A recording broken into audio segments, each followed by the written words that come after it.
outside, Esther and Raymond's story looked like a dream. A young couple deeply in love, admired by everyone around them. They met through a mutual friend at a wedding, and from that day, they became inseparable. Raymond was charming, confident, and knew exactly how to make Esther feel special.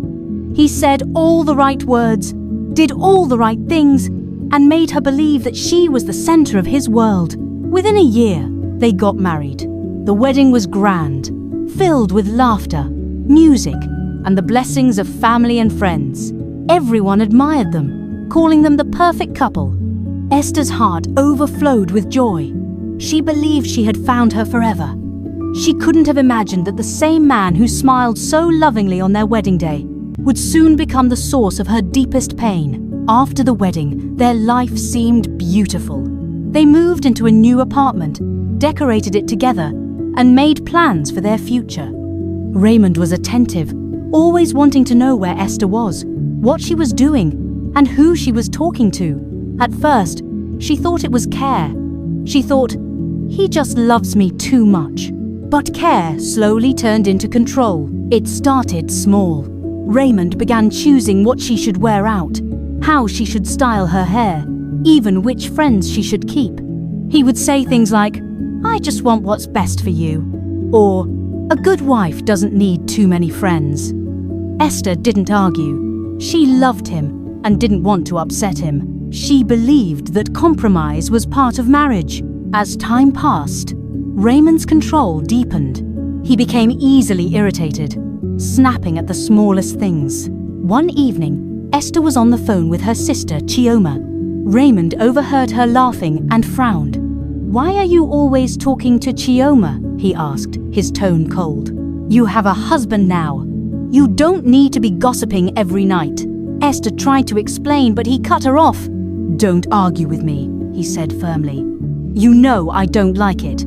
That night, Esther cried silently in bed, telling herself it was just a bad mood, that maybe she really did talk too much. Weeks later, it happened again. This time, Raymond shouted at her for going out with her best friend. Your best friend isn't a good friend, he said. His words were harsh, his face full of an anger she had never seen before. When he raised his hand and pushed her, Esther stood frozen, her heart racing. Minutes later, he apologized, crying and begging for forgiveness. I'm sorry, he said. I don't know what came over me. You make me so angry sometimes, but I love you. Esther forgave him, thinking it was a one-time mistake. She loved him too much to believe he could ever hurt her intentionally. But it wasn't the last time. Days turned into weeks, and the cycle continued. Anger, violence, apology, and fake peace. The charming man she had married was gone, replaced by someone she could barely recognize. He began to isolate her completely. He stopped her from visiting friends, deleted her social media accounts, and kept track of her every move. To the outside world, though, Raymond remained the perfect husband. Whenever guests came over, he smiled, spoke softly, and played the role of a caring spouse. Esther, too, played her part. She smiled, laughed, and pretended everything was fine. But inside, she was breaking. She carried bruises hidden under long sleeves and scars hidden behind her forced smile. Her family started to notice changes. Esther no longer visited as often. She rarely picked up calls. When she did, she sounded distant. One afternoon, her sister Chioma decided to pay her a surprise visit. Esther opened the door with a fake smile, but her eyes told another story. Chioma noticed the fear in her eyes, the tremble in her hands, and the scarf she wore around her wrist. Esther rubbed her wrist. Esther, Chioma said softly. What's going on? Are you okay? You haven't been picking your calls. Mummy, Amara and I have been worried about you. Are you really okay? Esther hesitated, forcing a weak smile. I'm fine, she whispered. Everything's fine. I've just been busy. Chioma studied her carefully. Are you sure you're fine? Because you don't look fine. What happened to your hand? Esther shook her head. Chioma, don't worry. I'm fine. It was just a minor home accident. Chioma nodded slowly. Okay, if you say so. I even called your husband yesterday to ask about you, and he said you were fine. But he sounded hurried, like he was trying to end the call quickly. Maybe he was at work when you called, Esther replied. Chioma, everything is fine, really. After the conversation, Chioma stayed with Esther for a while, making sure she was truly okay. She even called their mother to reassure her that everything was fine. The two sisters watched a movie together, laughed, and cooked a delicious meal, enjoying the rare moment of light-heartedness. Later in the evening, satisfied that Esther was all right, Chioma went home. That night, Chioma couldn't sleep.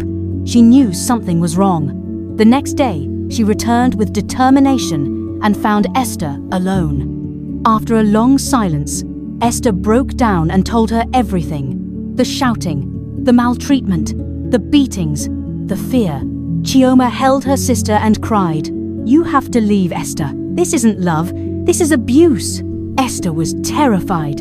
She didn't know where to start, how to leave, or what people would say. Society often tells women to endure, to stay for the sake of marriage.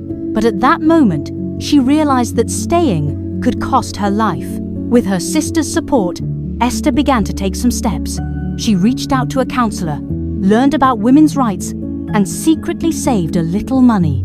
She started documenting what Raymond did, keeping videos, photos, and messages. Slowly, she built the courage to leave. The final breaking point came one night. After another violent outburst, Raymond stormed out of the room, and Esther sat alone, trembling. She looked at herself in the mirror, swollen eyes, a bleeding lip, and a soul that had suffered too long. She whispered to herself, "This isn't who I am. I deserve better." The next morning, with Chioma's help, she packed her things and left while Raymond was at work. It was the hardest decision she ever made, but also the most powerful one. Leaving wasn't easy. She faced judgment, whispers, and guilt. But she also found peace, therapy, and freedom. Esther began rebuilding her life from the ground up.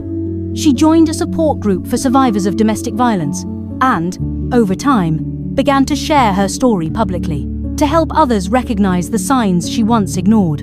In her own words, she said, "Domestic abuse is not limited to emotional or verbal harm. In many cases, it becomes physical, dangerous, and life-threatening. No partner has the right to hit you, push you, or harm your body in any way. Violence is never love. If someone begins to control your actions, isolate you, insult you, or raise their hand at you, take it seriously. Abuse escalates. Protect your safety, seek support, and remember, you deserve a life free from fear." Today, Esther stands as a survivor, not a victim. Her story is one of pain, strength, and rebirth. And to anyone listening who might be living a similar reality, remember this: silence protects the abuser, never the abused. Speak up, reach out, help exists. Behind every perfect smile, there could be a hidden story. Behind every closed door, a silent cry. But just like Esther, every survivor can find their voice again and rebuild their life, one brave step at a time.